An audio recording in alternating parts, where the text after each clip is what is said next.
just a few hours ago when gas sprung from a construction site. Emergency crews were taking every precaution. It's ugly, it's dirty, and it needs to change. That's what Bronxites are saying about a trash-strewn sidewalk. Construction of the Gateway Center and the new Yankee Stadium set to begin within a few days of each other. Both projects are supposed to be finished around the same time as well. By the looks of the vestibule of 1240 Walton Avenue, it's hard to tell anything remarkable happened here last night. No real After giving his inauguration speech, he was actually sworn in last night. We have figured out a way to turn heads at the beach. It's foolproof, and I swear you don't have to wear any sort of skimpy bikini. We just heard from two women who know all too well what it's like to live with an abuser. Starting a charity intended to prevent violence among young people. Something is cooking in Parkchester. I'm here with Abel Sapietra, who is making some shish kebabs. They smell delicious. What did you put in them? The thought that someone meant for a little baby to end up with all this trash has neighbors at the Mitchell houses talking about how they can make it right. Gather around, people see we could donate something to give the baby a good burial.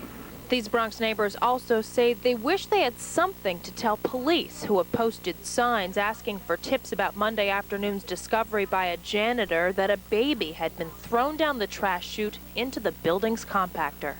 He didn't even come to work. I know he's shocked.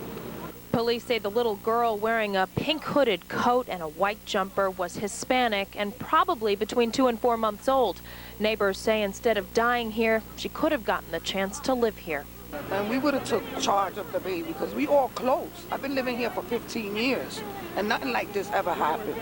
And these Bronx residents say this will never be forgotten. Named the baby Mitchells. Of course, it's a sad thing to see something like that happen in our building. The neighbors I spoke with say they're going door to door and putting up flyers all over the building to get the word out about the burial fund for the little girl they're calling Baby Mitchell. They say that's the kind of people they are, and they don't believe anyone who would have done this would live in their building. Reporting from Mott Haven, Heather McBride, News 12 The Bronx. It's very much like a video game. Only in the OR, the stakes are higher. Surgeon Dennis Yishin Kuo is guiding these robotic arms to perform a hysterectomy on this 76-year-old cancer patient. He and his colleagues say together with technology, they make a pretty good team.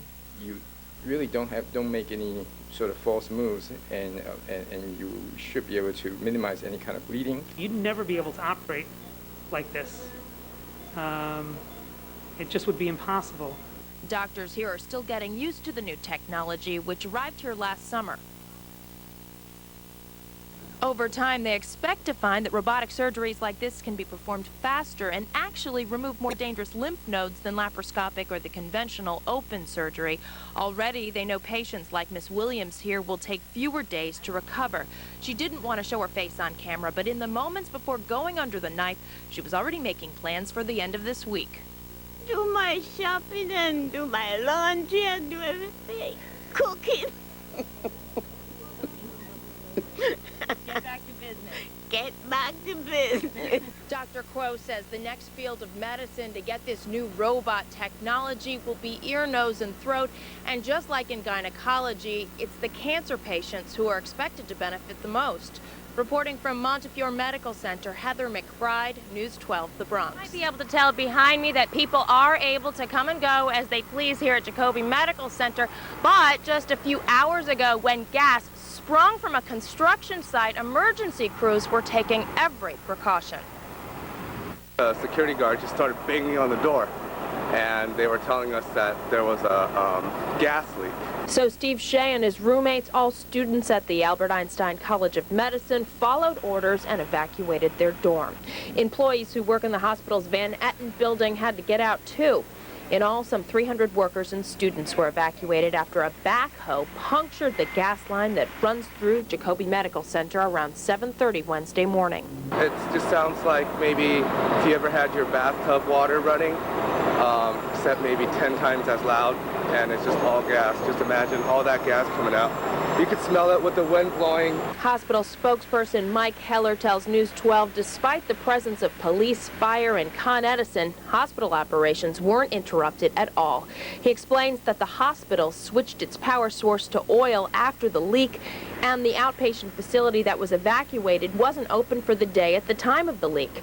Both buildings were reopened by 9 a.m., not soon enough for this medical student. I got up without books. We have a lot of work to do, but what are you going to do? Now, these students are in the process of studying for their boards, so I'm told that for several weeks they study for about 12 hours a day, Kevin. So a lot of them were actually quite happy to hit the books once again. Incidentally, these students will one day benefit from the construction. I'm told that they are building a new medical facility for the Einstein College of Medicine here on the grounds at Jacobi Medical Center. Kevin. All these Bronxites made it out of the building safely, many seeing the distraught father of the 5-year-old girl who didn't. Yeah, he coming outside, all black. The guy was there, he was crying, please get my little one. That little girl, Sarah Felix, a student at PS 105, was killed in the fire that started inside her family's first-floor apartment on Bronx Park East. Her parents and brother made it out alive, but not without injuries. Fire officials say the call came in around 3:15 Friday morning. Many neighbors say they didn't hear a fire alarm, but woke up hearing the chaos outside their doors. A lot of people trying to get out. It was like a lot of confusion. Nobody really knew what was going on. Just smelled smoke and seen a lot of water in the hallway. I smelled smoke in my apartment, that's why I just took off. Firefighters got that fire under control just before 4 in the morning, before it spread to other apartments. By neighbors' accounts, the family had just recently moved into that apartment from another unit in the building. The father was known to help the super on projects around the building and was said to have been close with his children. We'll be either across the street or out here looking for parking. There's never any parking. I see the father out here. And since they live on the first floor, they would be sitting down maybe outside or whatever. There was no major damage to any of the other apartments. Neighbors were allowed to return home shortly after the fire was put out. Some neighbors do say, however, they will have some cleaning up to do from some of the smoke and water damage. Reporting from Pelham Parkway, Heather McBride, News 12 The Bronx. As Jewish Bronxites prepare to celebrate next week's High Holy Days, Police Commissioner Ray Kelly says so far, no specific threats. Kelly spoke with Jewish leaders at the annual High Holy Days meeting yesterday. He says they still plan to take precautions to keep worshipers safe, including additional patrols and anti-crime units, especially in predominantly Jewish areas. One rabbi says this brings comfort to the community, but still, more needs to be done. By the way, Rosh Hashanah begins next Wednesday at sundown, and Yom Kippur begins at sundown September 21st. The man charged in the shooting death of a Co-op City worker appeared in court yesterday. Paulino Valenzuela's defense attorney, Michael Torres, says a grand jury is voting on the indictment. Official charges will be announced during the next court hearing in October. Torres tells News 12 his client will plead not guilty. He also requested medical attention for Valenzuela. He claims the man was roughed up during a confrontation with the victim, Audley Bent, which could have triggered last week's shooting. Valenzuela is charged with 1 count of murder and 2 counts of attempted murder. News 12 will keep you updated on the case. Beautiful and full of life. That's how a Bronx man describes his sister, who was killed in a fatal car crash early Saturday morning. News 12's Alexis Weissman spoke with Xenia Ramos' family about how she'll be remembered. Ramos' family tells us they're waiting for relatives to fly in from Puerto Rico and Miami so they can go ahead and plan her funeral. The topic of our News12.com question of the week is bridge safety. The City Council's Transportation Committee is expected to hold a hearing to investigate the state of our bridges. The city's Department of Transportation insists area bridges are safe. It claims to have a state-of-the-art inspection system, but the state DOT has listed several bridges in our borough as structurally deficient. That means they have repeated flooding or have load-carrying elements in poor condition. So, we want to know if you feel safe driving over Bronx and City bridges. Log on to our website and let us know. I'm Heather McBride. You're watching News 12 The Bronx. We're back in 60 seconds.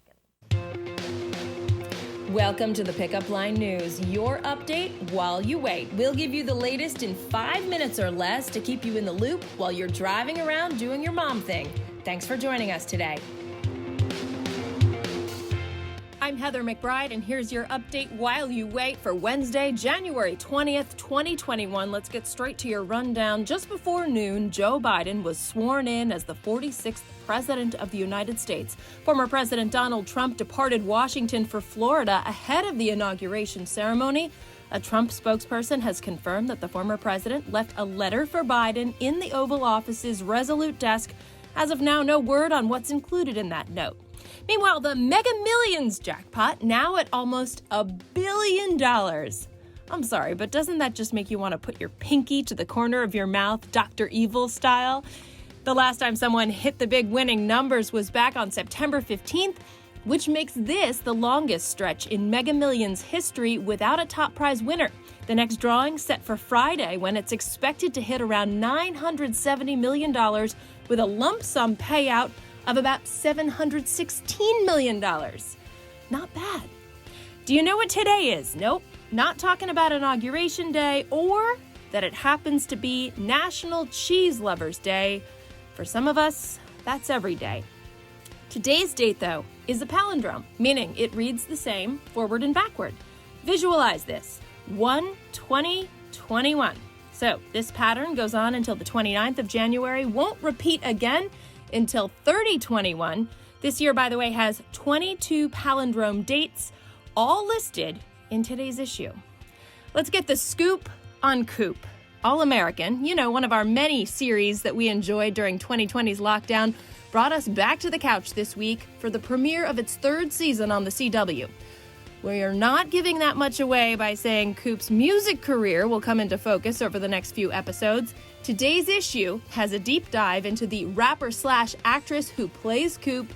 We and our kids have been waiting a long time for this one. So maybe this will get our dinner guru, Sweet Melissa, to embrace the Instant Pot. She's a little more of an old school cook. Getting hard-boiled eggs just right can be a struggle for a lot of us, but this expert advice can help you nail it every time, however you may like your yolk. This intel waiting for you in your inbox, so go ahead and check it out, set it and forget it. Forget it for a few minutes, don't go crazy. Meanwhile, Melissa is making ham, apple, and cheddar sliders for dinner tonight. We've got the recipe in today's issue, kind of the perfect thing for a cold January day.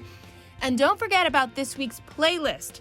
A new year means new tunes. If you haven't heard of Olivia Rodrigo and her hit Driver's License, you have now. Be sure to mention it to your kids. They will be impressed. We promise. Enjoy your Wednesday, everyone. Thanks for joining us today. Subscribe to get your daily news update while you wait, and also sign up for our daily digital newsletter. Just visit www.thepickupline.net to sign up. See you next time on The Pickup Line.